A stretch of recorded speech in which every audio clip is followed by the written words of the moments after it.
kasih-Mu Bapa, jiwaku pun tentram. Engkau menerimaku dengan sepenuhnya,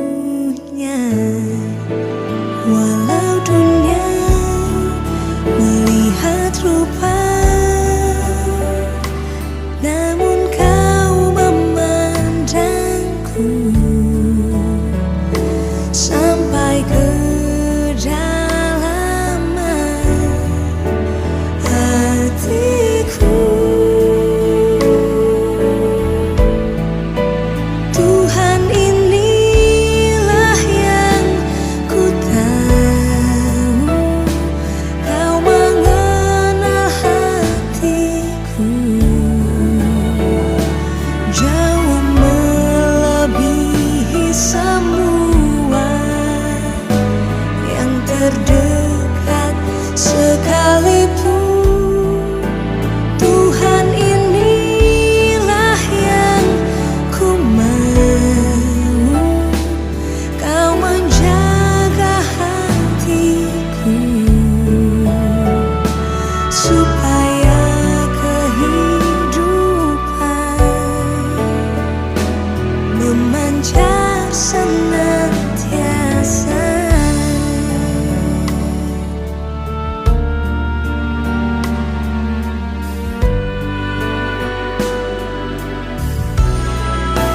Tuhan, inilah yang ku tahu, Kau mengenal hatiku jauh melebihi semua yang terdekat sekalipun. Tuhan, inilah yang ku mau, Kau menjaga hatiku supaya kehidupan memancar senantiasa, supaya kehidupan memancar senantiasa. Shalom dan selamat pagi saya ucapkan kepada semua jemaat Tuhan. Tidak kira di mana Anda semua berada, semoga Roh Kudus Tuhan selalu ada menyertai dengan kita semua pada pagi hari ini. Nah, jemaat Tuhan, mari kita merenungkan firman Tuhan, dan sebelum itu saya ingin kita sama-sama membuka Alkitab kita yang terdapat di dalam 1 Raja-Raja bab yang ke-17 ayat 7 hingga 16. 1 Raja-Raja bab ke-17 ayat 7 hingga 16. Berikut adalah firman Tuhan yang akan kita renungkan dan pelajari bersama pada pagi hari ini. Nah, saya senang untuk membacakannya untuk kita. Bermula dengan ayat yang ke-7. Firman Tuhan dengan tajuk Elia dan Janda di Sarfat. Ayat 7 berbunyi, tetapi sesudah beberapa waktu, sungai itu menjadi kering sebab hujan tiada turun di negeri itu. Maka datanglah firman Tuhan kepada Elia, bersiaplah pergi ke Sarfat, yang termasuk wilayah Sidon, dan diamlah di sana. Ketahuilah, aku telah memerintahkan seorang janda untuk memberi engkau makan. Sesudah itu, ia bersiap, lalu pergi ke Sarfat. Setelah ia sampai ke pintu gerbang kota itu, tampaklah di sana seorang janda sedang mengumpulkan kayu api. Ia berseru kepada perempuan itu. Katanya, Cobalah ambil bagiku sedikit air dalam kendi, supaya aku dapat minum. Ketika perempuan itu pergi mengambilnya, ia berseru lagi, "Cobalah ambil juga bagiku sepotong roti." Perempuan itu menjawab, "Demi Tuhan Allahmu yang hidup, sesungguhnya tidak ada roti padaku sedikit pun, kecuali segenggam tepung dalam tempayan dan sedikit minyak dalam buli-buli. Dan sekarang aku sedang mengumpulkan 2-3 potong kayu api. Kemudian aku mau pulang dan mengolahnya bagiku dan bagi anakku. Dan setelah kami memakannya, maka kami akan mati." Tetapi Elia berkata kepadanya, "Janganlah takut, pulanglah, buatlah seperti yang kau katakan. Tetapi buatlah lebih dahulu bagiku sepotong roti bundar kecil daripadanya, dan bawalah kepadaku. Kemudian barulah kau buat bagimu dan bagi anakmu. Sebab beginilah firman Tuhan, Allah Israel, tepung dalam tempayan itu tidak akan habis, dan minyak dalam buli-buli itu pun tidak akan berkurang sampai pada waktu Tuhan memberi hujan ke atas muka bumi." Lalu pergilah perempuan itu dan berbuat seperti yang dikatakan Elia. Maka perempuan itu dan dia serta anak perempuan itu mendapat makan beberapa waktu lamanya. Tepung dalam tempayan itu tidak habis dan minyak dalam buli-buli itu tidak berkurang seperti firman Tuhan yang diucapkannya dengan perantaraan Elia. Demikianlah firman Tuhan. Lukas 11 ayat 28, firman Tuhan berkata, "Yang berbahagia ialah mereka yang mendengar dan memeliharanya dalam kehidupannya setiap hari." Amin. Jemaat Tuhan yang dikasihi, sebelumnya kita melanjutkan untuk mendengar kebenaran firman Tuhan pada pagi hari ini. Mari kita berdoa terlebih dahulu. Bapa di sorga, pada saat ini kami mahu merenungkan sebahagian firman-Mu yang terdapat di dalam 1 Raja-Raja bab yang ke-17 ayat 7 hingga 16 ini ya Bapa. Berikanlah kami Roh Kudus-Mu agar boleh memahami dan mengerti akan kata-kata-Mu saat ini.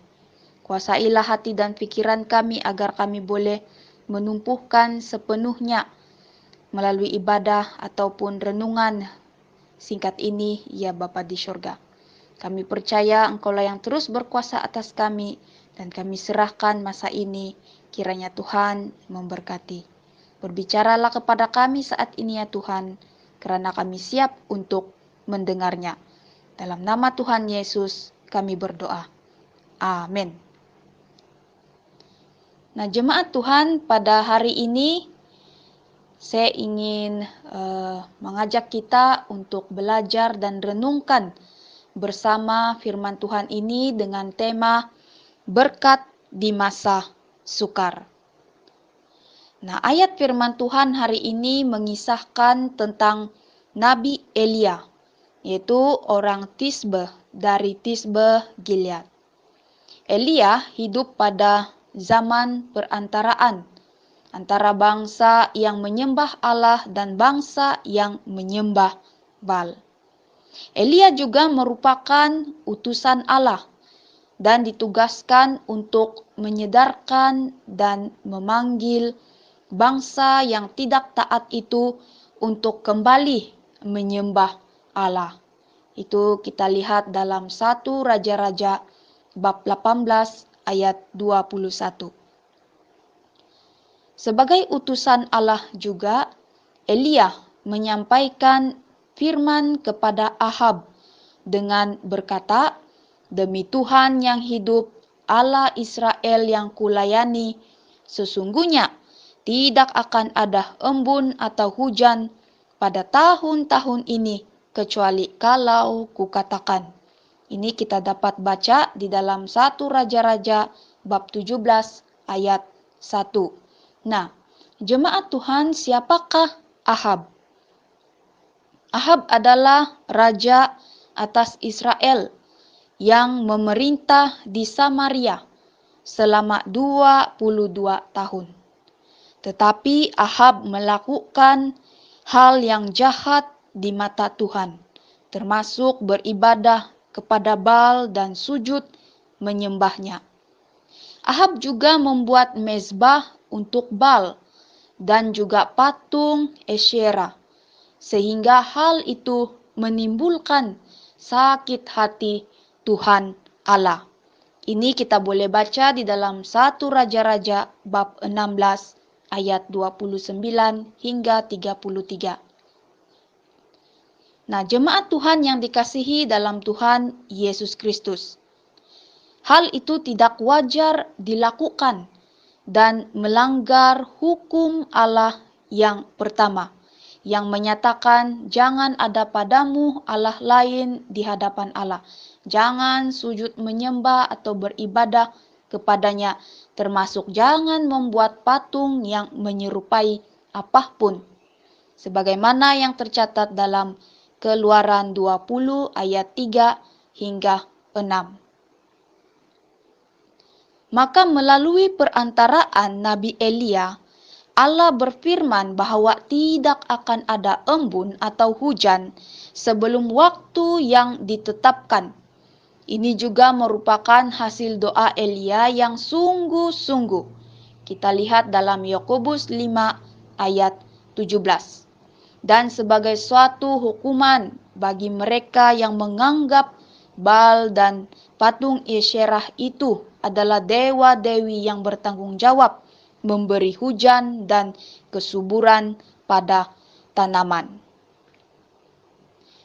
Jemaat Tuhan yang dikasihi, setelah difirmankan bahwa tidak akan ada embun atau hujan selama 3 tahun 6 bulan itu, Elia juga sebenarnya mendapat kesan daripada perintah itu. Tetapi karena Elia seorang nabi yang taat, maka Allah tidak membiarkannya begitu sahaja. Kehidupan Elia terpelihara.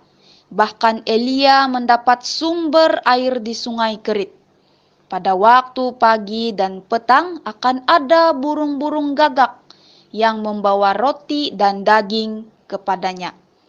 Meskipun di masa sukar, Elia mendapat berkat makanan dan minuman dari Allah. Walaupun tidak lama kemudian, berdasarkan pembacaan hari ini, sungai Kerit itu menjadi kering sebab tiada hujan yang turun.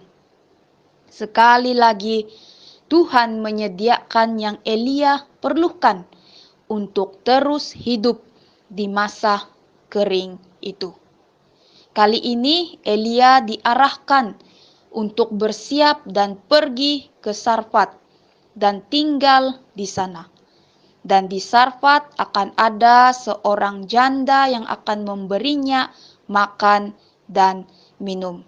Seperti yang kita sudah baca dalam ayat firman Tuhan sebentar tadi. Jemaat Tuhan yang dikasihi, apa yang boleh kita lihat dari situasi Elia ini? Meskipun di masa yang sukar tiada hujan, untuk satu tempo yang sangat panjang, yang pertama, Elia tetap taat kepada Tuhan. Situasi yang dialaminya tidak menghalang dia untuk terus memiliki hubungan yang erat bersama Tuhan Allah. Bahkan Allah juga tetap menjaga hidupnya, dan begitu juga untuk kita yang ada pada hari ini. Meskipun PKP 3.0 dilaksanakan dan ramai yang mendapat kesan daripada pandemik ini, turut risau akan keperluan setiap hari. Namun kita patut bersyukur karena masih diberi cuaca yang baik dan bukan kemarau berpanjangan ataupun musim hujan yang tiada hentinya. Baik kita yang sehat atau yang sakit, kita juga patut bersyukur. Karena ini menyadarkan kita akan kebergantungan hidup bersama Tuhan. Bersama dengan Tuhan juga itu akan membuat kita semakin hari, membuatkan kita ingin tekun berdoa di hadapan Tuhan Allah. Sebagai orang percaya, Tuhan tidak pernah membiarkan kita begitu sahaja. Kita lihat dalam Matius 6 ayat 25 hingga 34. Kita boleh membaca ayat firman Tuhan ini secara pribadi yang terdapat dalam Injil Matius pasal 6 ayat 25 hingga 34 itu.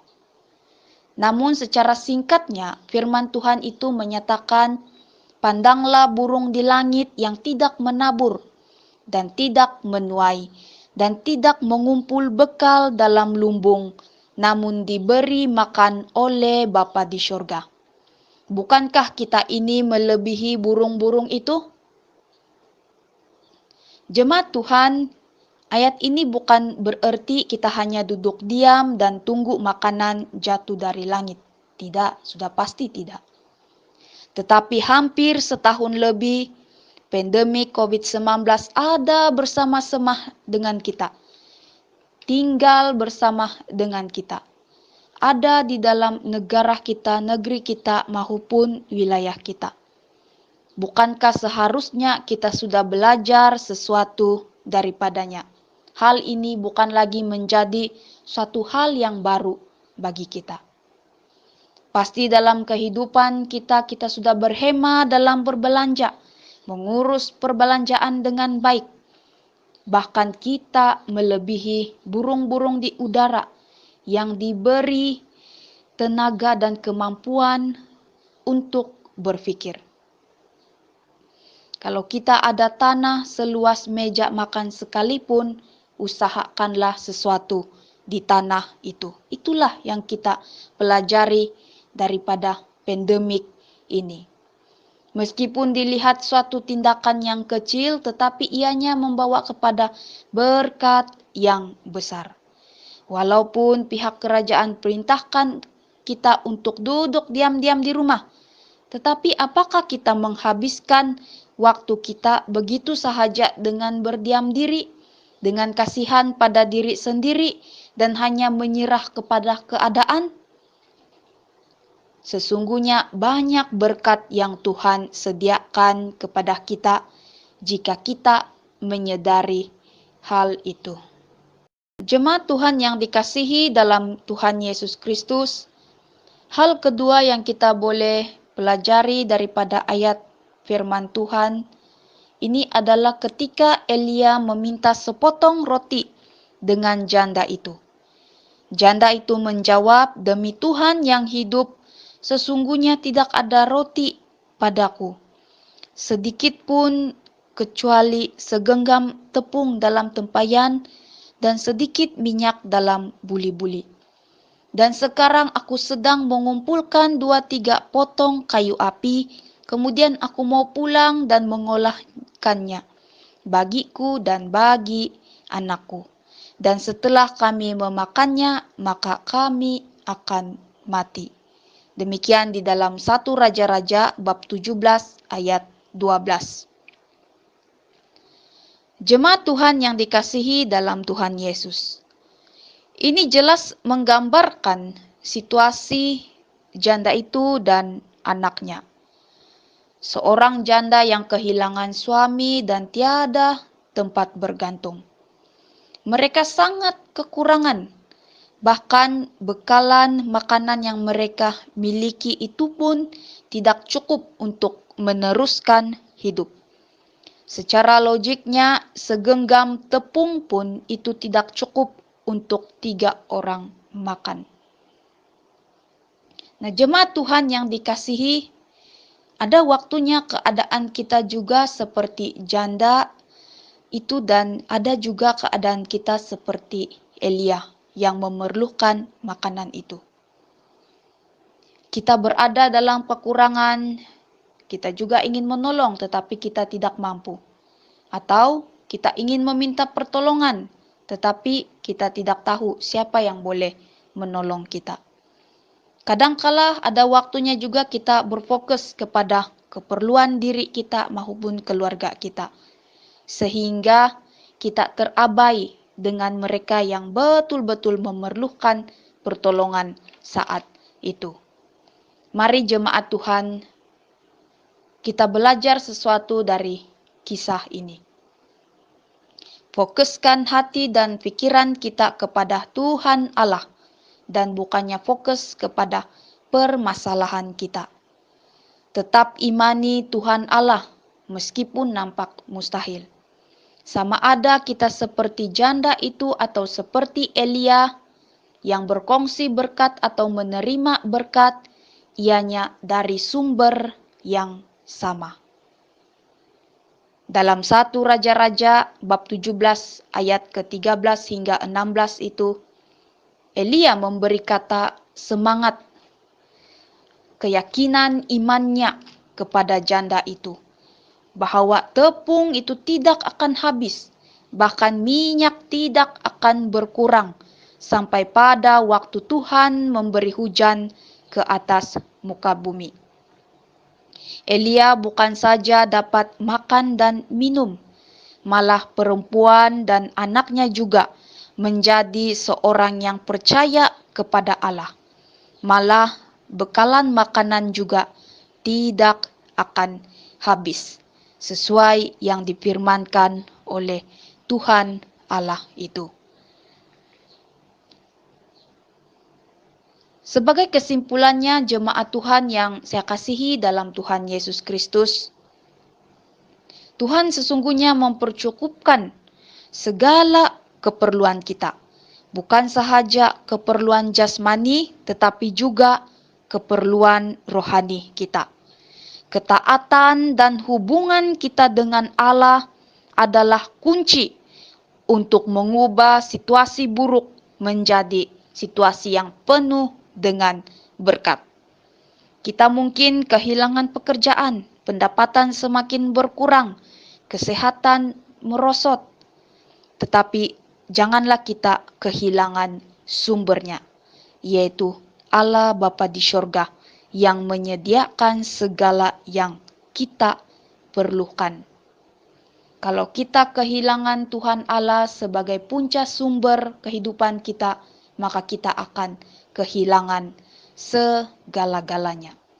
Sebagaimana firman Tuhan menyatakan, utamakan kerajaan Allah, maka segalanya akan ditambahkan bagimu sesuai yang dijanjikan oleh Allah bagi kita semua. Amin. Semoga firman Tuhan ini menjadi berkat bagi semua jemaat Tuhan yang mendengarkannya. Marilah jemaat Tuhan, saat ini saya mengajak kita untuk bersama-sama berdoa.